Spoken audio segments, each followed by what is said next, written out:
Hello, Jessica. This is Roy's mother. Do you have a moment to talk? Oh, of course. What can I do for you? I thought it was about time we got together to have a discussion about Roy's estate. His estate? Don't you think it's a little bit too soon for that? It's only been a week since his funeral. Yes, I'm aware, but it's a discussion that we need to have, and the sooner the better. I'm not sure if Roy ever told you this, but he should have left a sizable amount of money to me. That boy was always good to me, and this was his final act of filial piety. I'm planning on using the money to have a pleasant and relaxing retired life. I see. So you were planning on your son's inheritance to finance your retirement. Also, Jessica, I think you should know that I have every intention to not allow one single penny of Roy's money go to you. What? You had to see this coming, dear. I heard about everything from Roy. The two of you were about to be divorced when he passed away. Am I right?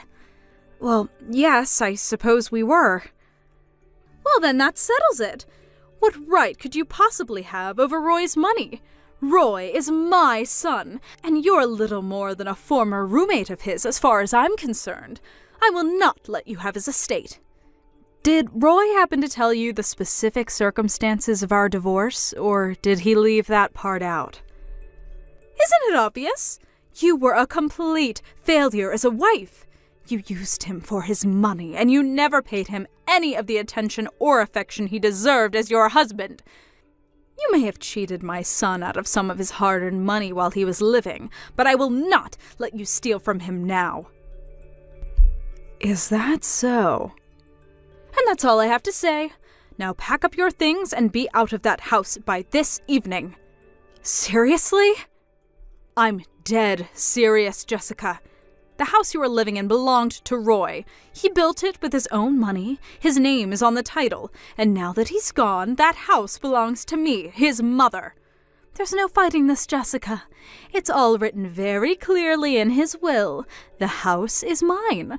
I'm going to be moving in there as soon as possible, which means you need to leave as soon as possible.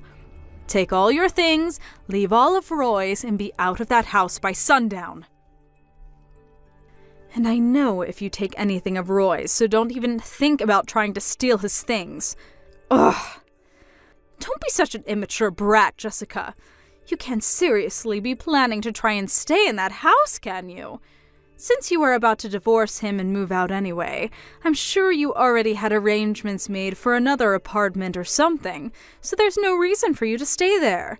Yeah, I guess you're right. I don't really need this house. Good, then it's settled, and we have no more reason to talk to each other. But seeing as the house is getting foreclosed on today, I don't think you'll be able to enjoy living there for very long. What? Foreclosed? I'll talk to the bank to tell them that you'll be the one to hand over the keys to them. But you'll need to sign over the deed to them by tonight, so make sure you bring a pen. If you ask them nicely enough, maybe they'll even give you an hour or so to take in some of your memories of Roy. What are you talking about? Hi there, Jessica. Hope you're doing well tonight. Thanks again for everything you did with my brother's funeral. I really appreciate it. Hey there, Steph. Don't mention it. By the way, did you get over the fever you caught after the funeral was over? How are you feeling? Oh, that? Nah, I'm totally fine right now. I've been over that for days. I bet I just overexerted myself. I was already burning the candle at both ends with my work lately, and then in the middle of that I had to deal with my brother's funeral. Wow, it must have been a really hard time for you then. I'm glad you're doing better anyway. It wasn't too bad. I bet it was way harder on you than me. I know that a lot happened between you and my brother, but I want you to know how grateful I am that you gave him a proper funeral, even after all of that. It's no problem at all, Steph. And by the way, my main purpose for messaging you right now is because I heard that my mom has been pestering you with texts lately about my brother's estate. Is that true? Yeah, kinda. Is she actually still living in that house right now? Yes. Yes, she is unbelievable. I don't know what she's thinking. It's like she's completely oblivious to everything that's happened over the last few years and her part in it. My dad says it's like talking to a brick wall trying to talk sense into her these days. Oh, boy. I wish there was a way I could help. Well, that's actually the second thing I wanted to talk to you about. I know this is sudden, but are you free at the moment? If possible, I'd like to meet with you in person. There's a number of things I'd like to talk to you about, including what to do next about my mom. Yeah, I'm totally free tonight. I'm staying at the hotel that's right next to the bus station downtown. If I recall correctly, your house isn't too far away from here, right? We could either meet at your house or my hotel's lobby, whichever is best for you. I'll go ahead and head over to your hotel. I remember where it is. Thanks. See you then.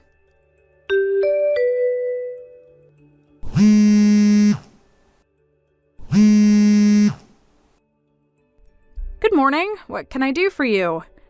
Don't give me good morning. Some people from a real estate agency just came by and said if I don't leave the house soon, they're going to call the police and have me arrested for trespassing. According to them, the house is actually in your name. That's the first I've ever heard of that. Why didn't you tell me? You already sold it to them? You owe me an explanation.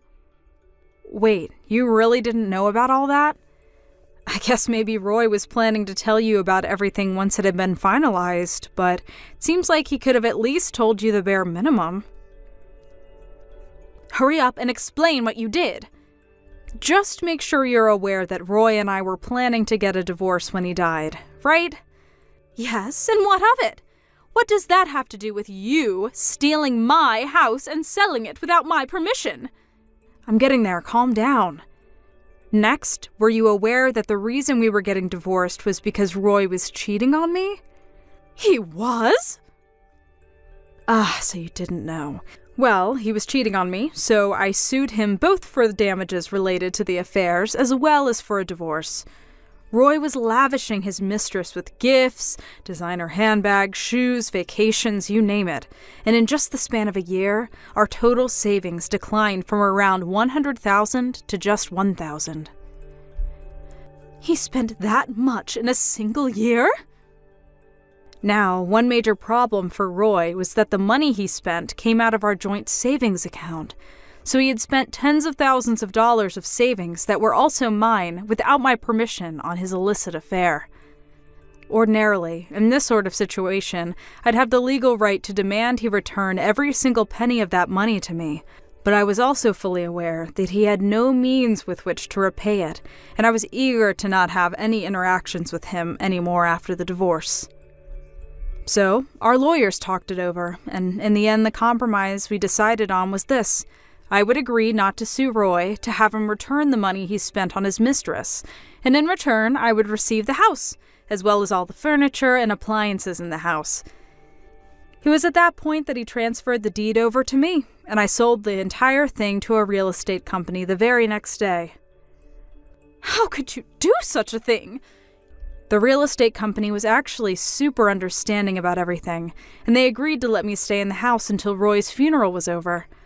You sold my son's house! I can't believe you! That was the only thing I had to remember him by. Hey, don't blame me. Blame your son for being a cheater. None of this would have happened if you would have kept his pants on. If only he had not slept with that woman, we wouldn't be getting divorced, and he wouldn't have exhausted all of our savings on her. So, yeah. I don't see how I did anything wrong in all of this. It's all Roy and his mistress's fault. Yes, you're right. It's all his mistress's fault, that vile woman. If she hadn't seduced my poor, innocent Roy, then none of this would have ever happened. Who is that vile harpy? Tell me her name. You must know who she is, don't you? I'll go find her and give her a piece of my mind for the terrible fate she brought upon my poor Roy. I don't think you need me to tell you her name. You already know her. She's one of your friends. What? What are you talking about? It was Nancy Johnson. No, not Nancy. How long ago was it? Maybe 2 years ago or so? You were going at me in your usual way, telling me I'm worthless and that Roy deserves better than me when you said, I know, I'll just have to find him a woman better than you. Sometime after that, you brought the darling Nancy Johnson, the daughter of one of your friends, over for dinner. And within just a few days of that dinner, the two of them began their nearly 2-year-long affair. That can't be true! Oh, and one more thing. You seem to be under the wrong impression about Roy's will. More specifically, you're under the impression that he had a will at all. He didn't. And since he had no will, by default, his estate is passed on to his legal heir. I know that. Everyone knows that. That's exactly what I'm saying. As his mother, I'm his next of kin, and so I'm the one who gets his estate. I hate to be the bearer of bad news, but since we were still married at the time of Roy's death, I was still his legal wife, and thus I am his next of kin, not you. What? And I mean, besides, even if you were to inherit his estate, how much do you think it could really be worth? He didn't just waste our joint savings account on his mistress. He even blew through the savings he had from when he was single. So I don't know what you were expecting, but at this point he doesn't have much of an estate at all. Oh no. When going through his stuff the other day, I looked up his bank accounts, and none of them had more than a few dollars in it. I don't believe you. You're lying! Well, if you want some proof, I can give you all his bank cards and passwords, and you can check them all out for yourself. And if you're still intent on trying to claim that for yourselves, you're more than welcome to have your lawyer contact mine and discuss the issue. What do you say? Enough of this already! I get it. Oh, well that's good. Be sure to have all your things moved out of the house by sundown tonight. Tonight? You can't do this to me, Jessica. Jessica? Where are you?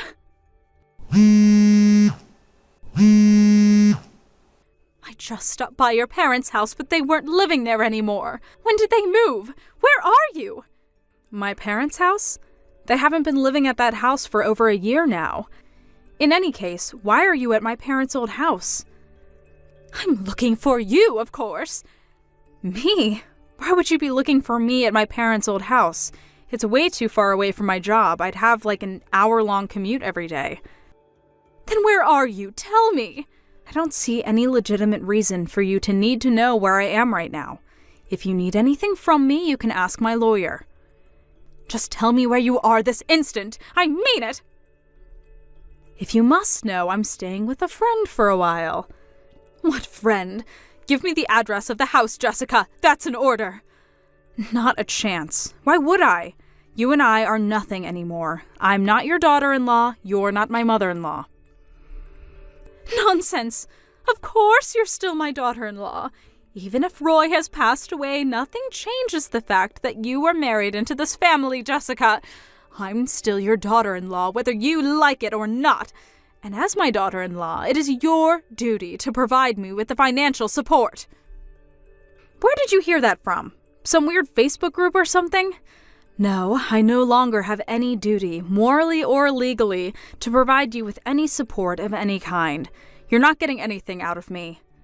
Don't run away from your responsibilities to me. Were you listening just now? The moment that Roy died, our legal marriage was dissolved, so I no longer have any legal connections to you whatsoever. Is that clear? I'm not your daughter-in-law anymore, and even if I was, I still would do everything in my power to not have to provide you with any support. You're terrible! I don't deserve to be treated this way. After everything you've done to me over the years, you deserve way worse from me than this. You're lucky I didn't sue you for emotional abuse.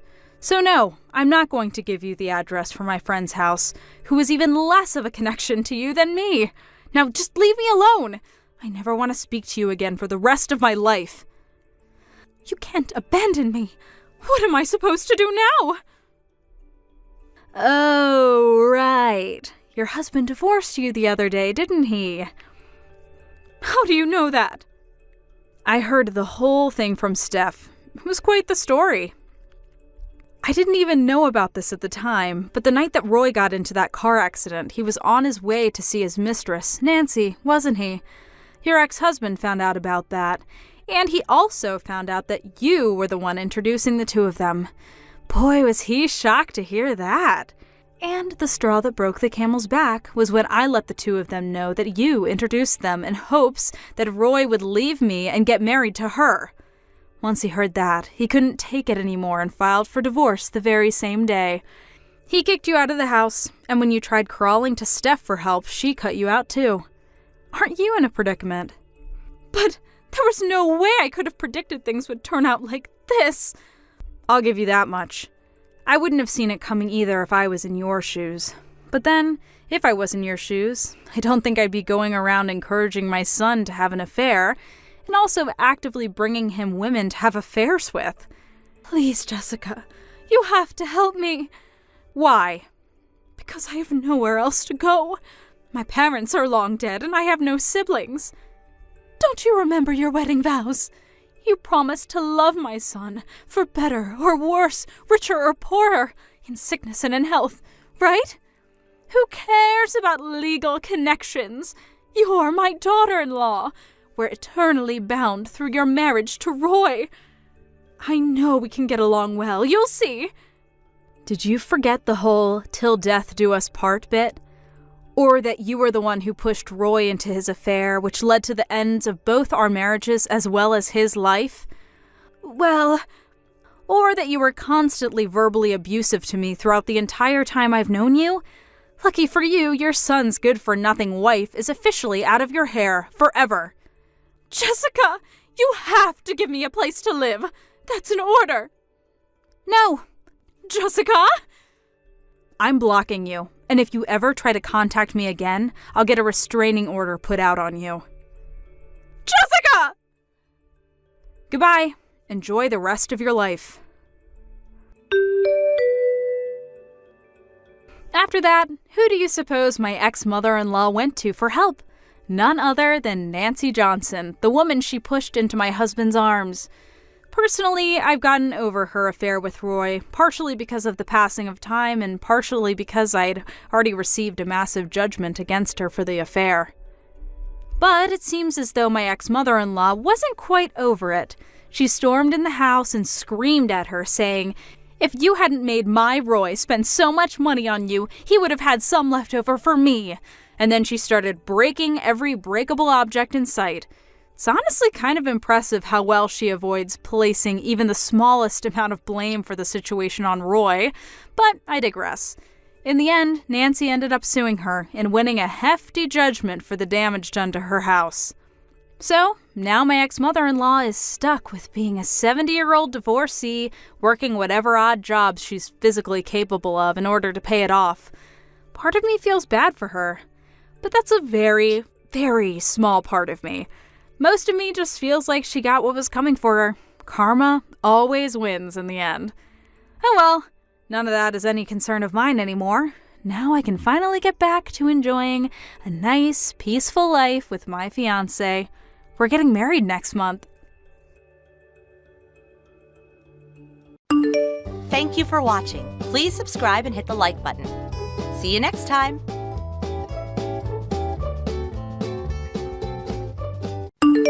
Hey Grace, you there? I got a question for you. So how much did Dad's painting sell for anyway? Mitchell, are you being serious right now? Are you really so hard up for money right now that you would ask me such an inappropriate question? Long story short, yeah. So how much are they worth? How am I supposed to know? Oh man, so you don't know, huh?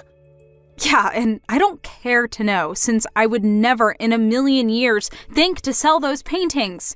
They were Dad's parting gifts to Mom.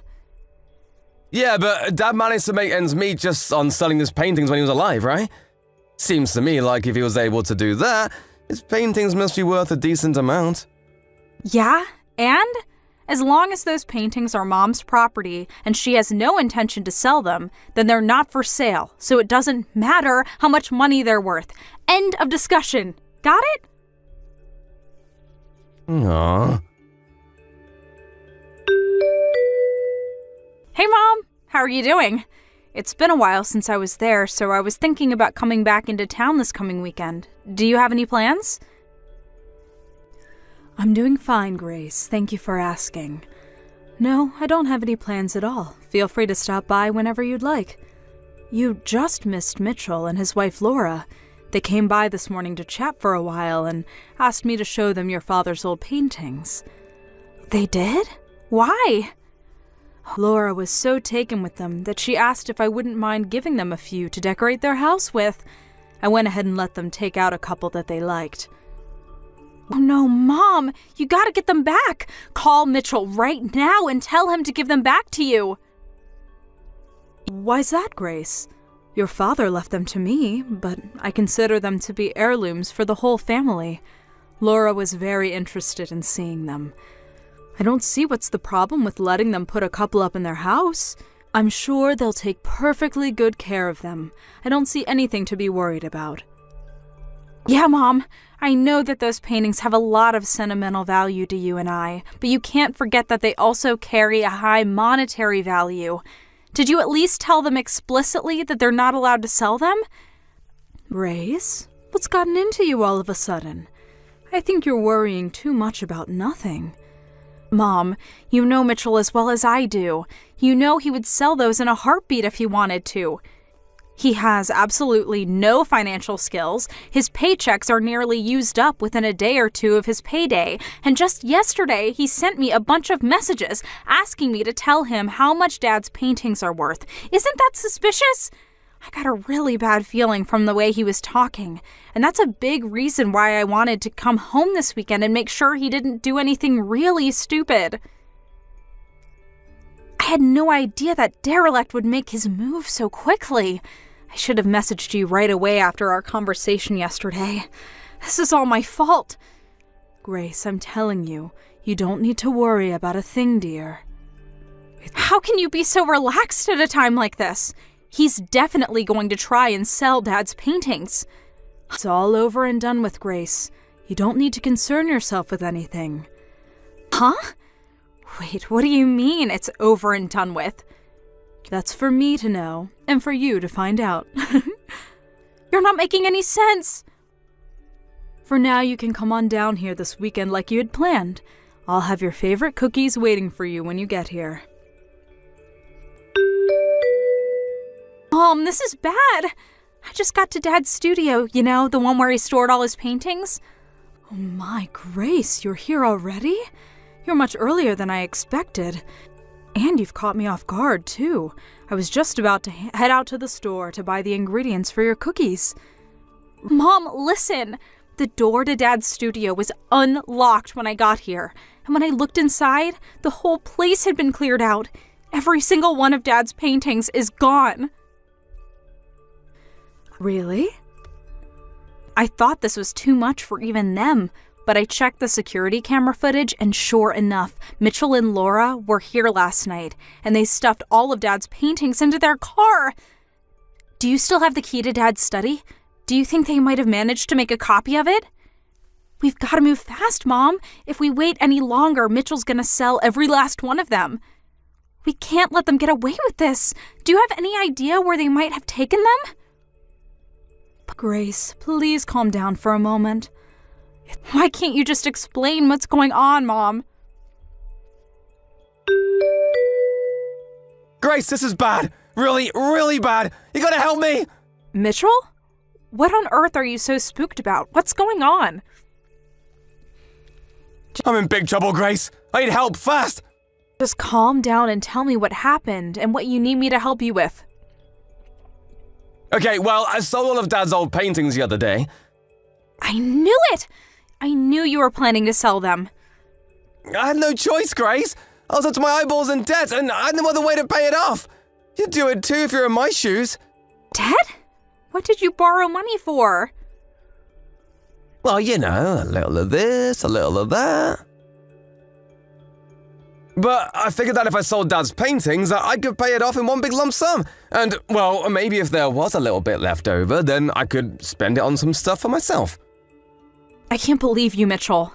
This is a new low for you. How could you just throw away our memories of Dad like that? Save the lecture for later, Grace. Now isn't the time for that. I've got a much bigger problem on my hands. It turns out all the paintings in Dad's study were fakes. None of them were original. Every last one was a fake. They were fakes? But that doesn't make any sense. I took them to a professional appraiser to see how much they were worth, and he said that they were all remakes based on Dad's paintings. They weren't actually his paintings. He was 100% positive too. Dad's signature wasn't even on them. So there was no way they were real. So wait a second. All of the paintings that Dad kept stored in his study, they were all fakes? Yes, that's what I've been trying to tell you. The appraiser said that they were all copies that were made digitally, then printed off by a computer and placed into a frame. And even the frames were cheap knockoffs. The story is getting weirder and weirder. I know, right? I'm still in shock. I can't believe it. Give me a few minutes, Mitchell. I'm going to talk to Mom for a second. I'll be right back. Hey, Mom, where are you right now? Oh, hello, Grace. I'm at the art museum. There's an exhibit going on with pieces from an acquaintance of mine. An exhibit? Yes, for an artist who was classmates with your father back in art school.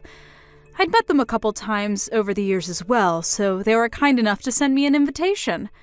But, oh, okay, well, that's nice. But I have something completely unrelated that I need to talk to you about, and it's urgent. Do you have a minute? But of course. How can I help you, dear? I just got a message from Mitchell, and he's super panicked. He said that he just took Dad's paintings to an appraiser, but the appraiser said they were all fakes.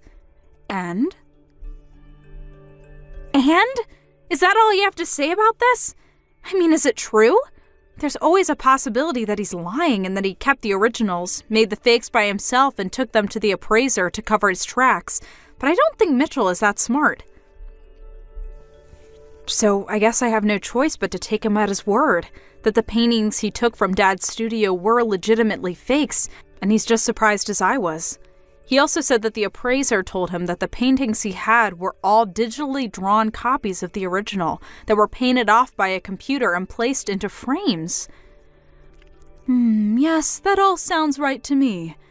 So, and this is just a guess here, but the fake copies that Mitchell and Laura took from Dad's studio, you made them, didn't you? And the painting that you said you gave them yourself a few days earlier, that was another one of your drawings, right? You're a clever girl, Grace. Well, it seemed like a logical conclusion. I knew that you worked as a background illustrator for an advertising firm back in the day, and I thought you had said something about using drawing software with a computer rather than a pen and paper. So, since neither I or Mitchell have any artistic talent whatsoever, the only other person who had both access to Dad's studio and had an art background was you, Mom. You figured that out all by yourself? Truly impressive, dear. Okay, now that that's out of the way, the last remaining question is, why did you do all that? To be honest, I felt that this would be the only possible way to teach that boy a lesson that would set him straight. Go on. It's been a hobby of mine for the last several years to take your father's paintings and do my best to recreate them digitally. Once I felt like I was getting better at copying them, I started printing them out onto full-size paper and placing them into frames to compare them side by side with the real ones. Then, the other day, your brother Mitchell came by, saw one of my most recent copies, and apparently couldn't tell the difference between it and the real one. Oh, is that the one you gave him? The one you messaged me about? Yes, that's the one. They were raving about how beautiful it was and complimenting your father's artistic ability. They seemed so convinced that it was the real thing that I just didn't have the heart to tell them otherwise. They must have taken my key to the studio and copied it when I was packing the frame into the box for safe transportation. And then, the day you came back into town, they waited until I had left the house to go into your father's studio and take all the paintings they thought were real. After that, they went down to the appraiser's place to have them looked at, and the rest is history. By the way, the appraiser they went to also happens to be a friend of your father's, and he called me after Mitchell and Laura left his office to tell me that they had brought my drawings to his store. Wow, you knew the appraiser? I guess that makes sense. It's not a very big art community around here. Yes, your father was quite the popular artist. I'd be surprised if there were any appraisers he wasn't friends with. Your father was quite a shrewd man as well. He foresaw the possibility that Mitchell would try to sell his paintings and made preparations to cut him off at the pass. He sent out messages through his colossal network of connections in the art world and made sure that any time any person tried to sell one of his paintings, that they would contact me immediately. Looks like his plan was a resounding success. Yeah, that explains why the appraiser called you. I was wondering about that. Indeed. Mitchell and Laura were still at his office when he called, so I had him tell them that the appraisal would take some more time and send them back home. Then, just today, I had him call Mitchell back and tell him the news, that he couldn't buy the paintings from them because they were fake. My guess is that Mitchell messaged you after getting off the phone with the appraiser. You said he sounded panicked. Wow, I'm really impressed. I never would have thought both you and Dad had planned for such an occasion as this. Oh, and by the way, don't worry about my paintings. The appraiser had them all returned to your father's art studio. And as for the originals, I've had them stored in a much more secure location for years now. So you don't have a thing to worry about, Grace. They're completely 100% safe. Okay, well, that does make me feel a lot better. But that still leaves the issue of Mitchell and Laura's debt. He told me that he was in debt up to his eyeballs and was planning to sell Dad's paintings in order to pay it all off. Yes, and I think it's high time I took care of that boy once and for all. What do you mean, Mom? It's just like I told you before, Grace. That boy's life took a turn for the worse ever since he married that awful Laura woman. I warned him not to marry her, that she would be a bad influence on him, but did he listen to his mother? Of course not. And look at him now, tens of thousands of dollars in debt that he used on exotic trips, fancy dinners, and casinos. Casinos? You mean he went into debt so he could gamble? I take back what I said about him. It's not that he has no financial skills. He's just an irredeemable moron. Good grief! I know how you feel, but I've made arrangements for him as well. You mean there's even more to you and Dad's plan for Mitchell? I told you that it's all over and done with, didn't I? When I said all, I meant it. I've made arrangements for Mitchell to deal with his debt. Oh boy, what did you do, Mom? I did what any responsible parent would do to turn their prodigal son back to the straight and narrow. Now, if you'll excuse me, I'd like to go back to enjoying the art exhibit. Take care, Grace. Stop by whenever you'd like. Oh, sure. Thanks, Mom. Talk to you later.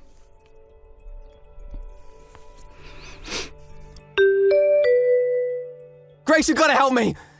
What is it this time? This is bad, really bad, like super bad, I mean it. Okay, I'll bite. What is super bad, Mitchell? Brackwater! Brackwater? A black panel van just pulled up in front of our house and a bunch of guys with ski masks jumped out. They're saying they're with the Brackwater Company. Oh, they're the military contractor that Mom's cousin worked for a few years ago, right? That actually makes perfect sense. Now I know what Mom meant when she said she had made arrangements for you. Wait, what do you know about this, Grace? Tell me, please, and fast! They're a military contractor that operates in a lot of foreign countries that are in various states of civil unrest, and it seems like they've found their two newest recruits. Recruits? I didn't sign up for anything. Well, I have good news and bad news. The good news is it looks like Mom found you a job where you can work up all the debt you built up. The bad news is you might not be alive long enough to enjoy the debt-free life you've been dreaming of. You mean I might die? This can't be happening. Grace, you have to do something. Help me. You think I'm going to put myself on the line against Brackwater? Sorry, but I have better things to do than go up against a mercenary group like them. Didn't you watch the news? Every time someone tries to blow the whistle about their activities, they end up dying in strange circumstances. Grace, you can't let them take me, can you? Actually, I can, and I will. Grace! No! I really had Mitchell going with the whole Brackwater bit, didn't I? Well, unfortunately, the people who came to pick him up weren't a shadowy mercenary group. They were from a live-in work education program for derelict adults. Mom was aware they were coming to pick up Mitchell and Laura that night, and she pulled up in her car right after they did. Mitchell and Laura were already loaded into the van when she got there, and she was greeted to a chorus of bangs on the van walls and muffled sounds of terrified screams. She spoke to the leader of the team the two of them would be inducted into for a while about what sort of work they'd be doing over the next year, then turned and walked over to the van. Mitchell had a gleam of hope in his eye when he saw Mom coming, thinking she was going to save him from the terrible fate that awaited him. But she just went up to the window and said, "Have a good time, Mitchell," got back into her car, and drove home. Mitchell and Laura were put right to work in their re-education programs at separate facilities.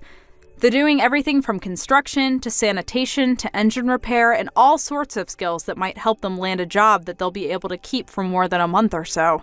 Hopefully, in between all the back-breaking labor, they'll find at least a little bit of time to reflect on their lives, think about how they got themselves into this situation, and make a plan on how to work their way out. Thank you for watching. Please subscribe and hit the like button.